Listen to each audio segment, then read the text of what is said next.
औज़ुबिल्लाहिमिनश्शैतानिर्रजीम बिस्मिल्लाहिर्रहमानिर्रहीम अस्सलामु अलैकुम वरहमतुल्लाहि वबरकातुहू। Hello friend, hello EFMS family. उम्मीद है कि आप बिल्कुल ठीक-ठाक होंगे, खैर और आफियत के साथ होंगे।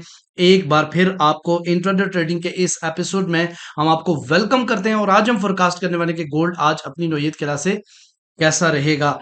मेरे वो दोस्त, मेरे वो अजीज जो ऑनलाइन फॉरेक्स ट्रेडिंग से पैसा कमाना चाहते हैं, सेफ ट्रेड करना चाहते हैं, ये वीडियो आपके लिए है। डीएक्सवाई का डेली और एच4 चार्ट के ऊपर डिस्कशन करेंगे। आज टर्निंग पॉइंट बताऊंगा, डे वन और एच1 स्टोरी के ऊपर डिस्कशन करेंगे। इसके अलावा हम देखेंगे एच4 के लेवल जहां से मिलने वाली है आपको बेहतरीन बाय या फिर इंतहाब करोगे बेहतरीन सेल का। आज हम डिस्कस करेंगे कौन सा होगा आज का इंपॉर्टेंट इवेंट जो कि मार्केट के ऊपर असरअंदाज हो सकता है। जुड़े रहे हमारे साथ। मैं हूं इरफाक अहमद साकी और आप देख रहे हैं ईएफएमएस ट्रेड। मिलते हैं इस ब्रेक के बाद।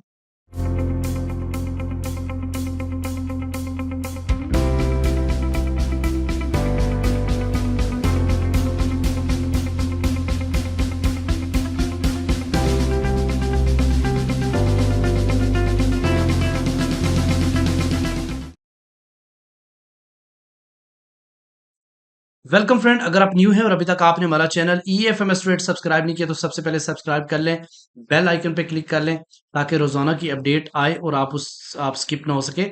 इसके अलावा बड़ी कम्युनिटी का हिस्सा बनने के लिए डिस्क्रिप्शन में फर्स्ट वीडियो देखें, how to become a premium member. इस नंबर पे भी व्हाट्सएप कर सकते हैं। सबको सबसे पहले बहुत बहुत ईद मुबारक हो।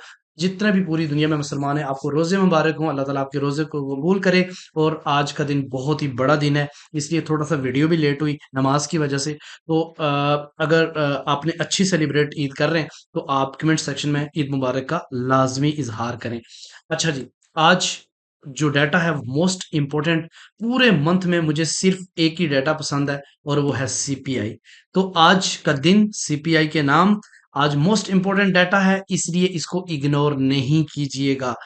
वेनसडे 10 अप्रैल 2024 4:30 पे कोर सीपीआई का डाटा यानी मिनी बजट कह सकते हैं अमेरिका का, ये बहुत ही ज्यादा इंपॉर्टेंट है। इसमें इस दफा मंथली कोर मंथली है और सीपीआई मंथली है। उसके अलावा ईयरली का डाटा भी आएगा। इसके अलावा 10 बजे AI impact FOMC meeting minute भी हैं। तो आज मैं आपको थोड़ा सा बताता चलूं कि लास्ट 2 मंथ में जो सीपीआई का डाटा था वो 0.4% यानी इंक्रीज होता रहा। प्रीवियस डाटा भी 0.4% था और इस दफा 0.3 एक्सपेक्ट किया जाता है। अगर इससे ज्यादा, जिसके चांसेस ज्यादा है कि पॉजिटिव आज आ सकती है कोर सीपीआई, और ये भी पॉजिटिव आ सकती है, इसका हो सकता है लाइन इन आए। तो अगर मोस्टली प्रोबेबिलिटी यही है कि सीपीआई पॉजिटिव आएगी। लेकिन एनएफपी की तरह पॉजिटिव आने के बाद क्या गोल्ड वापस दोबारा पुल बैक कर जाएगा, इसके ऊपर हम डिटेल में डिस्कशन करेंगे। सबसे पहले आज का टर्निंग पॉइंट नोट कर लें। थोड़ा सा हम लेट हो गए, लेकिन आपको मैं टर्निंग पॉइंट बता देता हूं।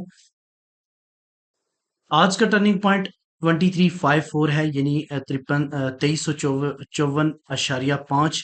मार्केट एक बार रिजेक्शन, 2 बार रिजेक्शन दे चुकी है। चूंकि मैं थोड़ा सा लेट वीडियो बना रहा हूँ तो इसलिए एक बार मार्केट यहाँ से डाउन हुई, फिर उसके बाद रिजेक्शन दी और एक बार फिर मार्केट इसके आसपास जा रही है। कल के दिन आपको पता है कल का इतना औसम माशाल्लाह सीपी ने काम किया है। जिन जो बहुत सारे लोग हैं जो सीपी के ऊपर काम कर रहे हैं, तो अगर कल का आप सीपी नोट करें तो कल का सीपी जो था वो था 28 यानी 2338 था। और मार्केट माशाल्लाह इससे ऊपर रही और जितने भी लोगों ने बाय किया उन्होंने का ह्यूज प्रॉफिट बनाया। ठीक है, आज के दिन यहाँ से अगर रिजेक्शंस मिलती है, ये डबल टॉप बन सकता है और यहाँ से आप एक सेल ले सकते हैं। और पहला जो टेक प्रॉफिट होगा सेल का वो 47 और फाइनली जो है ना 42 और फिर उसके बाद 37। यहाँ से रिजेक्शंस हो सकती है और अगर इससे ऊपर प्रॉपर ये कैंडल ब्रेक करके ऊपर क्लोजिंग दे देती है तो देन आपने क्या करना है, बाय करना है। ठीक है, और बाय कहाँ तक करोगे? बाय करना हुआ तो आप 51 से नीचे इसका एसएल रखोगे और पहला जो टेक प्रॉफिट होगा वो 60 के आसपास, फिर उसके बाद 64 और फाइनली जो टॉप 66। आज सीपीआई है तो ये बाउंड्री तो आराम से इजीली ब्रेक कर जाएगा गोल्ड। ठीक है, डीएक्सवाई की सिचुएशन को अगर हम बात करें तो डीएक्सवाई की सिचुएशन कुछ इस तरह है। 1 मिनट दें, ये मैं इसको कैंसिल कर देता हूँ। तो डीएक्सवाई ये एक लाइन मैं आपके सामने खींच रहा हूँ, अगर इससे और एक ये ट्रेंड लाइन आपके सामने।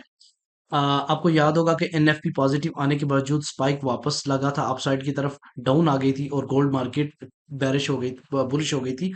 सेम आज भी हो सकता है, आज उसके ऊपर टेक्निकली हम बात करेंगे। तो ये एक ट्रेंड लाइन है और इसका 104 अगर इससे नीचे H4 क्लोज होगी तो देन ये डाउन साइड की तरफ जा सकता है और डाउन साइड में भी ये एक डिमांड जोन है 103.8 का।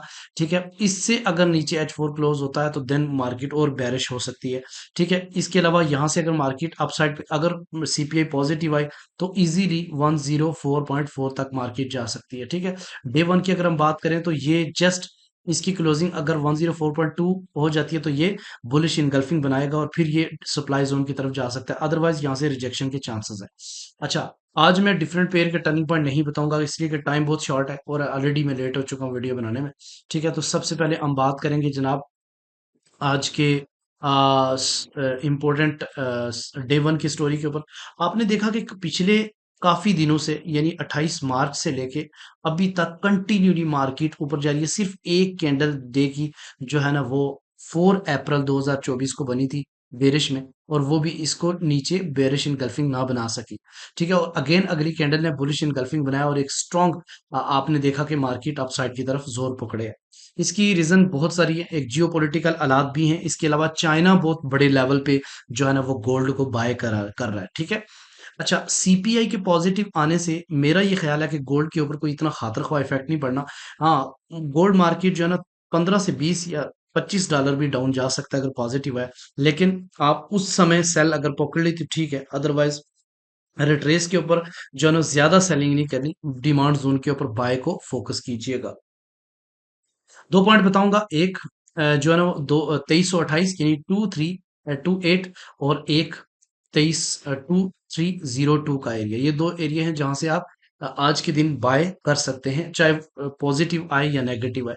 इससे नीचे अगर एक कैंडल भी H1 या H4 क्लोज हुई तो देन आप ऐसा लेके निकल जाएं, फिर मार्केट और ज्यादा बेरिश हो सकती है और 2280 की तरफ भी जा सकती है। ठीक है, अच्छा, H1 की स्टोरी के ऊपर मैं थोड़ी सी डिस्कशन आपके सामने करूंगा, तो आपने इसको गौर से समझना है। ठीक है, अच्छा, ये एक पॉइंट मैं आपको बता रहा हूँ, ये पॉइंट है 2350 यानी 2350 से नीचे H4 क्लोज होगा तो देन मार्केट जो है ना दोबारा से आपको डिमांड जोन का मौका देगी 2342, या इससे नीचे ये एक फेयर वैल्यू गैप है काफी बड़ा जो कि स्टार्ट हो रहा है 2336 और 2330 के दरम्यान में भी आप बाय कर सकते हो। ठीक है, तो अगर इससे नीचे, अदरवाइज आपने इसके बिल्कुल नीचे यानी 2349 एसएल रख के आपने बार बार बाय करना है। आज भी ऑल टाइम हाई ब्रेक कर सकती है मार्केट जो कि वीक हाई है। ठीक है, इसके अलावा अगर हम लेवल की बात करते हैं तो लेवल बहुत ही ज्यादा इंपॉर्टेंट है। आज के दिन आपने कोई भी दरमियान में ट्रेड नहीं करनी, ईद भी इंजॉय करें और लेवल पे पहुंचे अलर्ट लगा दें, जो ही लेवल पे पहुंचे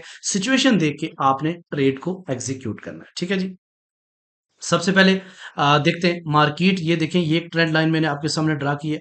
इस ट्रेंड लाइन से काफी ज्यादा मार्केट अपसाइड की तरफ अभी गई है और ये एक पॉइंट है। ठीक है, ये पॉइंट मैं मेंशन कर देता हूं और ये है 2356।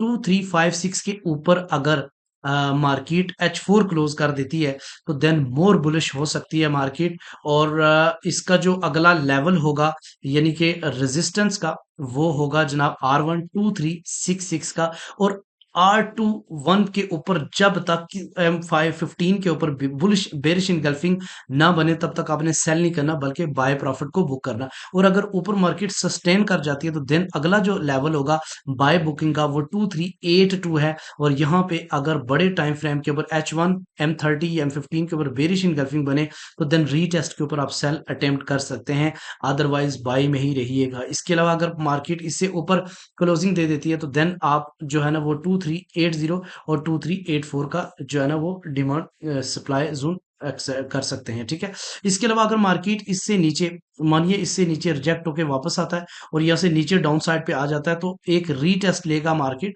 और दोबारा से जो डाउन साइड की तरफ जाएगा, इसको पहली सपोर्ट जो मिलेगी 235 का, यहाँ पे आप बुलिश इनगल्फिंग देखें और बाय करें। इसके अलावा ये एक स्ट्रॉन्ग किस्म का डिमांड जोन भी है और अगर मार्केट इससे नीचे जाती है तो अगला जो लेवल होगा 2318 का, और फाइनली 2303 और 2306, यहाँ से एक बेहतरीन बाय का इंतखाब कर सकते हैं। तो ये मोस्ट इंपॉर्टेंट आज के लेवल मुझे जहां तक एक्सपेक्ट लग रहा है कि आर्ट गोल्ड मार्केट जो है ना वो R2 या फिर S2 के दरमियान में जो है ना वो मूव करेगा। ठीक है, सीपीआई है तो मार्केट काफ़ी ज़्यादा वोलेटाइल हो सकती है और काफ़ी ज़्यादा न्यूज़ है, एफओएमसी और भी बहुत सारी चीज़ें, तो इसलिए आज बड़ी केयर की ज़रूरत है ट्रेड में। ठीक है, उम्मीद है कि आप इस वीडियो को पसंद करेंगे और बिटकॉइन के हवाले से मैं थोड़ा सा आपको बता दूं। चलो, आप बीटीसी का बाकी तो मैं कोई पेयर के हवाले से नहीं डिस्कस करूंगा, हाँ यूएसआई और बीटीसी आपको बता देता हूँ। ठीक है, अच्छा बिटकॉइन जो है इस वक्त